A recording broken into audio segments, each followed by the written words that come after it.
We're going to be talking about Medicare today and the way that the Patient Protection and Affordable Care Act cuts into Medicare, destroys Medicare. 2 years ago, the president wanted a health care bill in the worst way, and that's exactly what he got. That's exactly what America got. Anybody that's out there that's on Medicare or about to be on Medicare or young enough that someday you'll be on Medicare should be really concerned about what's happened under this act. All of you, I'm sure, are aware of somebody that is on Medicare that's already been denied a doctor. Denied a doctor because they're not being paid what they ought to be paid. To call it the Patient Protection and Affordable Care Act is a major, major mistake. It neither protects Medicare patients nor makes it more affordable. In fact, one of the things we'll bring out today is that there's been a theft of $500 billion from Medicare to fund other parts of the program. There's some fraud in it because it was spent, but it still shows up in the account. That's how they show that this really doesn't add to the debt. And to solve the whole thing, they've got a whole new board of unelected bureaucrats to make additional cuts to Medicare to make it look like it's okay. And then there's the accounting sleight of hand. I'm one of the two accountants in the United States Senate now, and you got to pay attention to see it. But it goes back to the fraud, because if this same sort of thing were being done in the private sector, people would go to jail.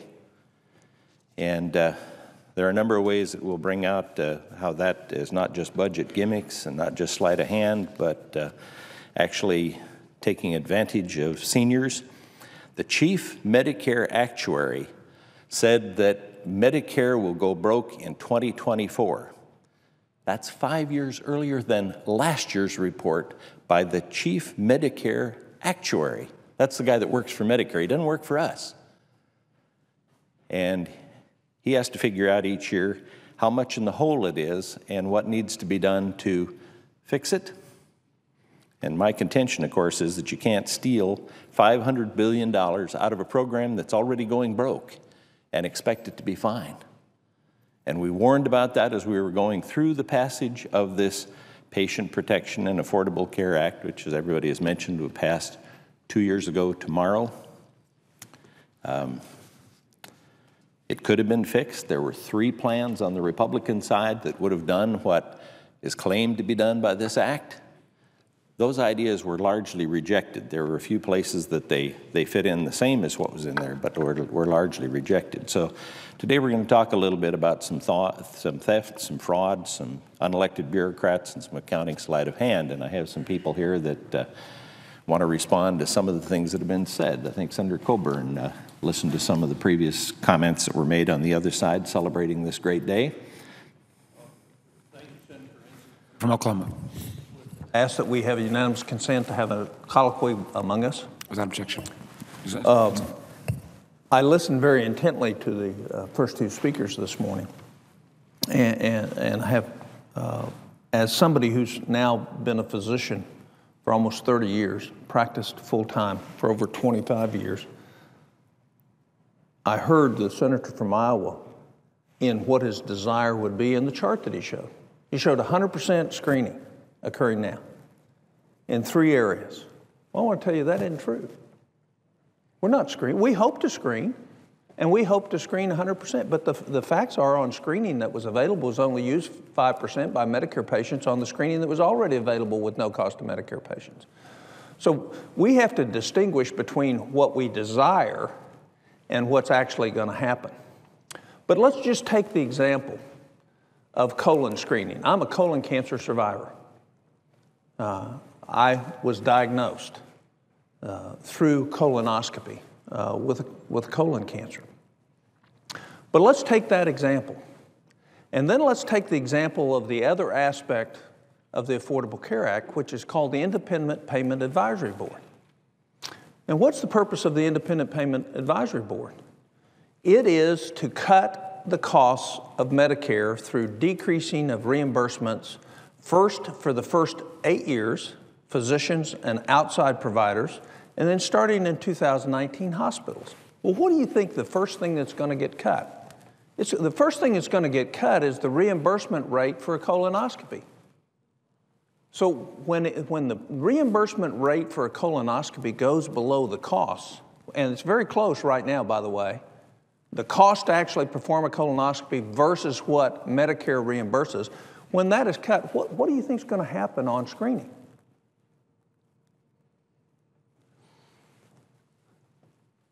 The goal of changing healthcare is an admirable goal. We know that $1 and $3 doesn't help anybody get well and doesn't prevent them from getting sick today. But what the American people need to understand is what is coming about is a group of 15 unelected bureaucrats who cannot be challenged in court, who cannot be challenged on the floor of the Senate or the House, mandating price reductions to control the cost of Medicare. What does that ultimately mean? They'll do their job. We won't be able to do anything about it. But what it means is they will reimburse at levels less than the cost to do services. And so consequently, what will happen? The service won't be there. They also are going to do what is called comparative effectiveness research. We know about comparative effectiveness research. If you're a practicing physician today, you have to do continuing medical education. Part of that medical education is knowing the latest competitive effectiveness research. It's like they're reinventing something that already exists. But the point is they're going to use that to deny or change payments for procedures that patients need. What's wrong with all this? What's wrong with all this is we are inserting a government board and government bureaucrat between the patient and the doctor. Think about that for a minute. When I go to my doctor, I don't want him concentrating about anything except me. And if he's looking over his shoulder about whether or not he met the IPAB's comparative effectiveness study on what he's doing for me, when in fact the art of medicine as well as the science may say they're wrong, and he's going to do what the government says rather than what he thinks is best for me, what am I getting for that? Now, I'll be on Medicare next year, much to my regret, because my choices will now be limited in terms of who I can see. The greatest threat to the quality of care, it wasn't intended to be that way.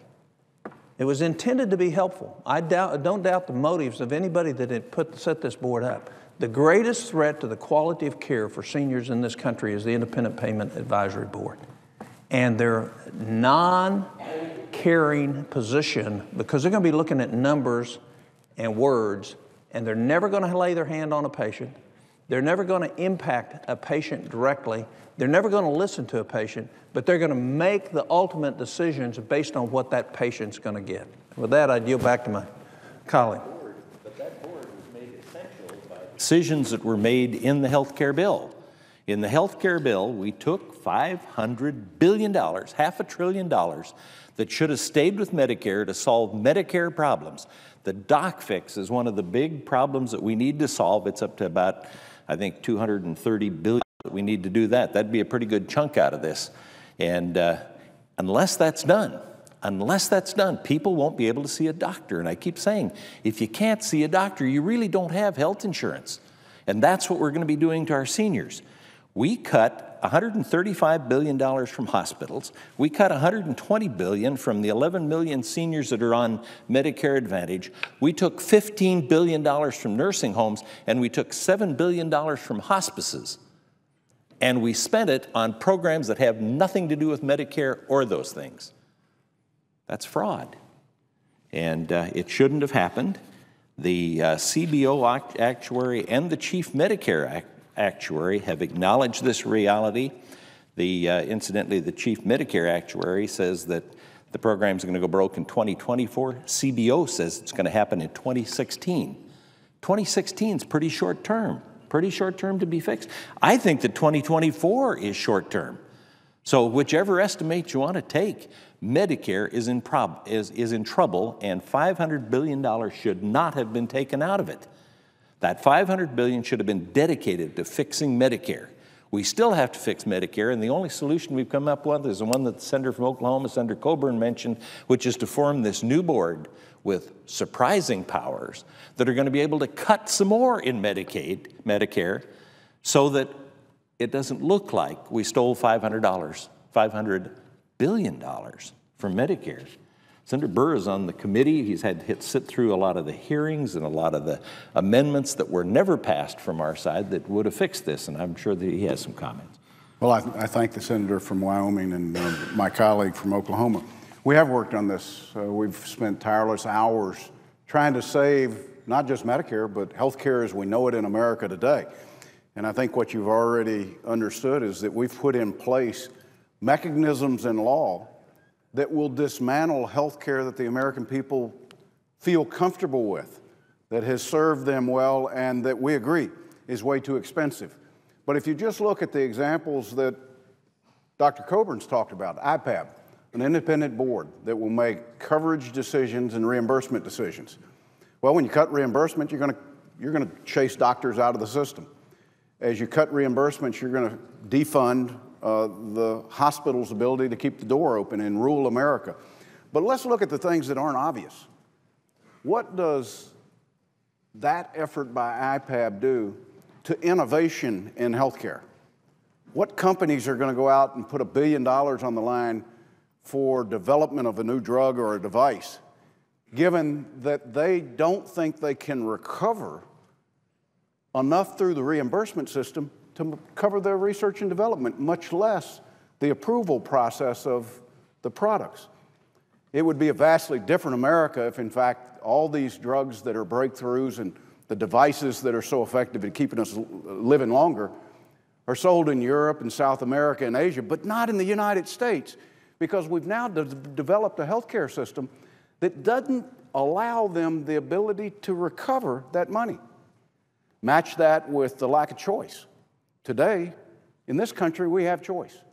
As a matter of fact, as a federal employee, I can pick from probably 30 different health care plans, the same one that every federal employee can choose from.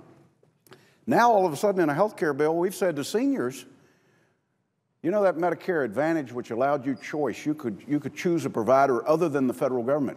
Well, we're going to take that away from you.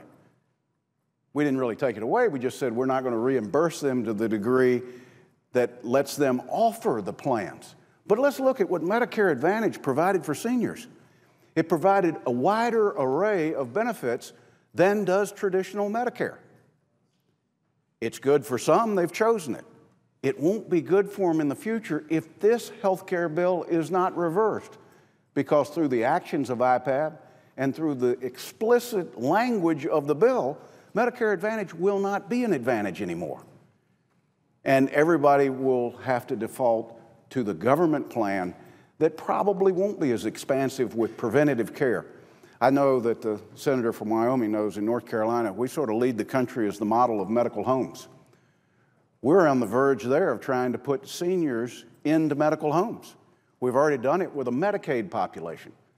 Now, we've saved money, but my state of North Carolina this year has a gap of about $500 million in Medicaid.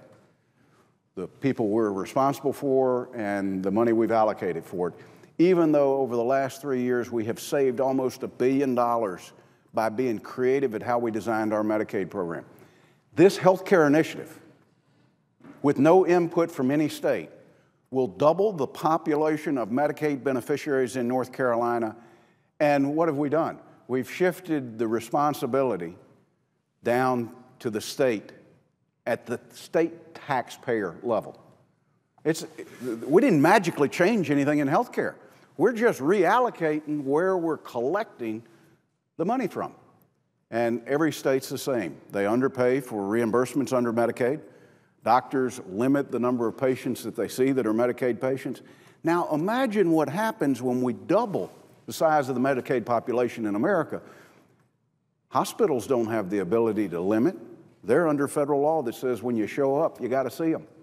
What we're going to do is probably attempt to bankrupt the infrastructure that we've got for healthcare in this country, for the simple reason that rather than fix healthcare, We just came up with creative ways to pay for it, or in the case of IPAB, the Independent Advisory Panel, we figured out an external way from Congress to cut the reimbursements to doctors and to hospitals and to limit the coverage of all plans where it doesn't have to go through a legislative process in Washington. We're not always the finest example of legislation becoming laws. But you know, this is a mechanism that our founding fathers set up to make sure bad things didn't happen. I've got to say, this is one that slipped through.